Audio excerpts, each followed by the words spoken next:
4. 치유와 시간. 이제 내가 이 수업을 두려워하는 이유가 명백해졌을 것이다. 이것은 너에 대한 수업이며 따라서 사랑에 대한 수업이기 때문이다. 전에 이 세상에서 너의 기능은 치유이고 천국에서 너의 기능은 창조라고 말해주었다. 에고는 땅에서 너의 기능은 파괴이고 천국에서 너에겐 아무런 기능도 없다고 가르친다. 이렇게 에고는 이곳에서 너를 파괴하여 이곳에 너를 묻어 내가 만들어진 재료라고 생각하는 먼지만을 유산으로 남겨주려고 한다. 에고는 자신의 논리에 따라 너에게 꽤 만족하는 동안은 망각을 제공한다. 하지만 노골적으로 잔인해질 때는 지옥을 제공한다. 하지만 망각도 지옥도 너에게는 천국만큼 받아들이기 힘든 것은 아니다. 너는 천국을 지옥이자 망각이라고 정의하며 진짜 천국은 내가 경험할 수 있다고 생각하는 가장 큰 위협이라고 보기 때문이다.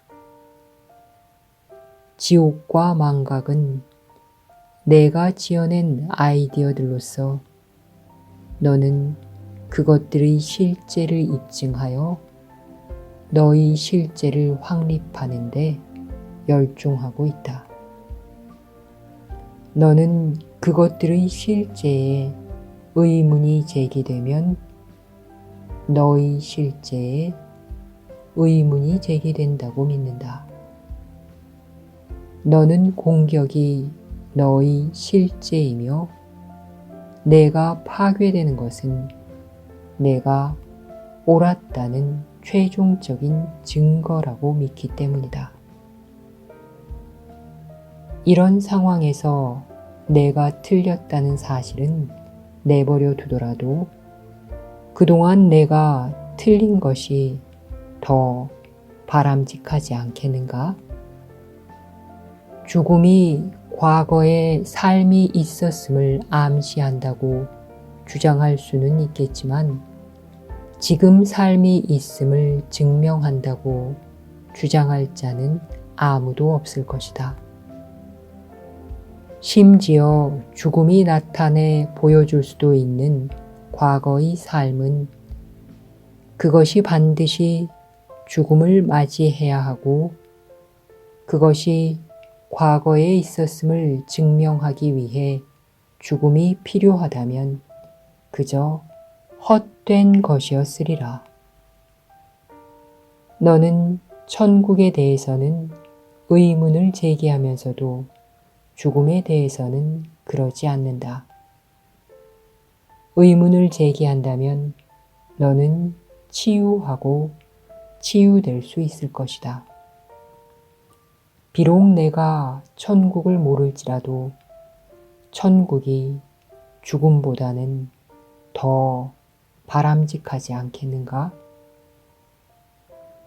너는 지각하는데 선택적이었던 만큼이나 의문을 제기할 때도 선택적이었다. 열린 마음은 이보다는 더 정직하다. 에고의 시간 개념은 아주 이상하다. 그러니 너는 바로 이 개념부터 의문을 제기하기 시작하면 좋을 것이다. 에고는 과거에 엄청난 투자를 하며 결국에는 과거만이 유일하게 의미 있는 시간의 측면이라고 믿는다. 에고는 죄의식을 강조함으로써 미래를 과거와 같게 만들어서 현재를 회피하는 방법으로 자신의 연속성을 보장할 수 있다고 말한 것을 기억할 것이다. 과거의 대가를 미래에 치른다는 개념에 의해 과거는 미래의 결정자가 되어 그 사이에 현재가 끼어들 틈도 없이 과거와 미래를 연속되게 만든다.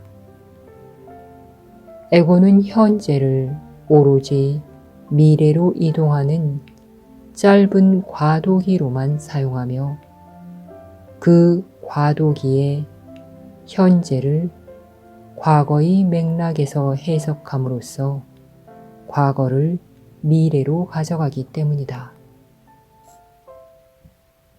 지금은 에고에게 아무런 의미도 없다. 현재는 에고에게 과거의 상처를 상기시킬 뿐이며 에고는 현재에게 그것이 마치 과거인 듯이 반응한다.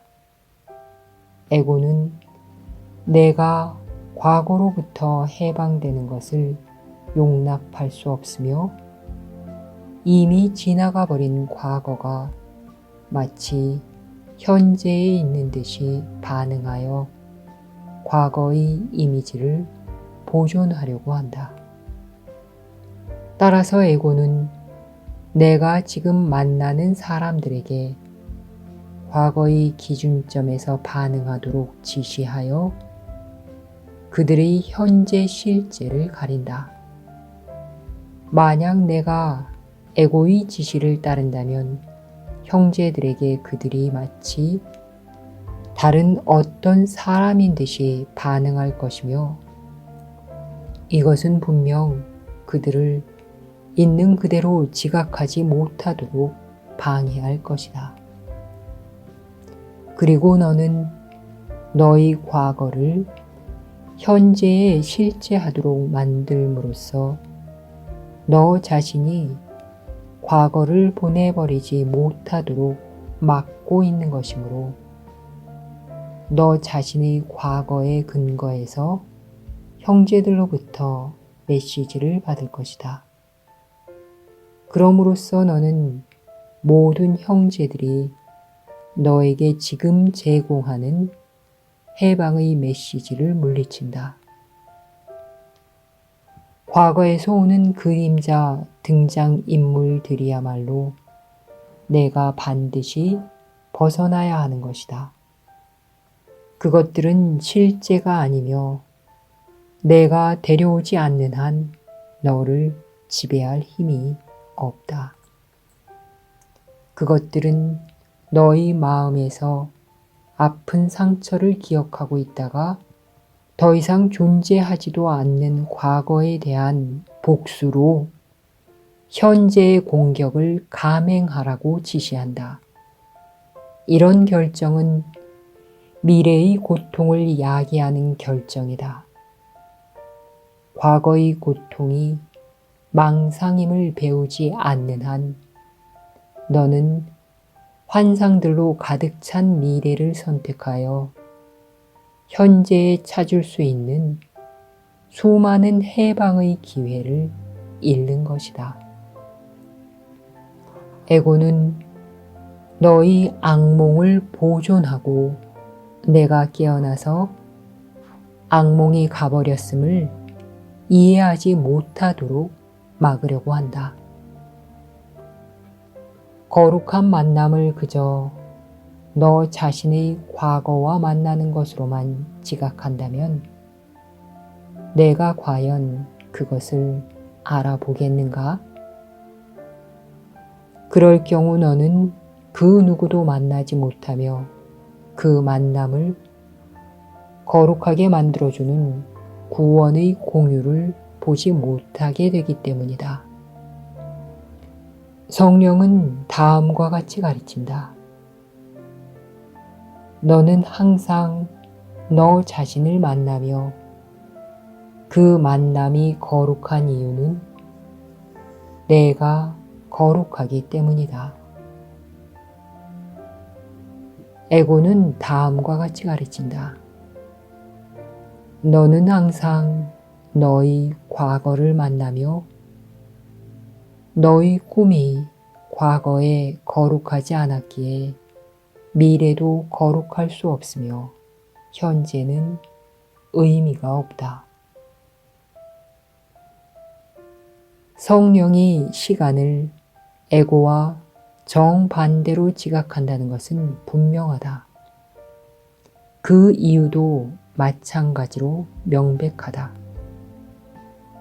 성령과 에고는 시간의 목표를 정반대로 지각하기 때문이다.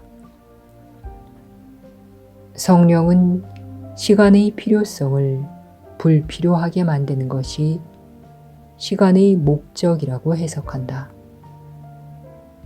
따라서 시간의 기능은 성령의 가르치는 기능을 돕는 일시적인 것이라고 간주한다. 성령의 가르치는 기능 또한 정의상 일시적이다. 따라서 성령은 무한으로 확장할 수 있는 시간의 유일한 측면만을 강조한다. 지금은 세상이 제공하는 것 중에 영원에 가장 가까운 것이기 때문이다.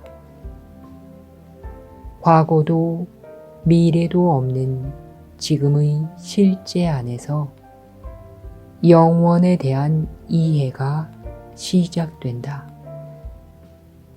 오로지 지금만이 여기에 있으며 지금은 구원을 찾을 수 있는 거룩한 만남의 기회를 제공하기 때문이다. 반면에 에고는 영원 대신에 에고 자체를 확장하는 것이 시간의 기능이라고 여긴다. 에고도 성령처럼 시간의 목표를 자신의 목표로 해석하기 때문이다. 과거와 미래가 에고의 지시 아래 연속되는 것이 에고가 시간에서 지각하는 유일한 목적으로서 에고는 자신의 연속성에 어떤 간격도 생길 수 없도록 현재를 뒤덮어버린다. 그렇다면 에고의 연속성은 너를 계속 시간 안에 가두려 하지만 성령은 너를 시간에서 해방시키려 한다. 너의 구원이라는 성령의 목표를 공유하려 한다면 구원의 수단에 대한 성령의 해석을 받아들이는 법을 배워야 한다. 너 또한 너의 기능을 해석하는 대로 시간의 기능을 해석할 것이다. 시간의 세상에서 너의 기능은 치유임을 받아들인다면 너는 오로지 치유가 일어날 수 있는 시간의 측면만을 강조할 것이다. 치유는 과거 안에서는 이루어질 수 없으며 미래를 해방시키려면 반드시 현재 안에서 이루어져야 하기 때문이다. 이런 해석은 미래를 현재에 묶어두고 과거 대신에 현재를 확장한다. 하지만 내가 너의 기능을 파괴라고 해석한다면 현재를 보지 못할 것이며 파괴적인 미래를 보장하려고 과거에 매달릴 것이다. 그리고 시간은 반드시 내가 해석하는 대로 될 것이다. 시간은 그 자체로는 무이기 때문이다.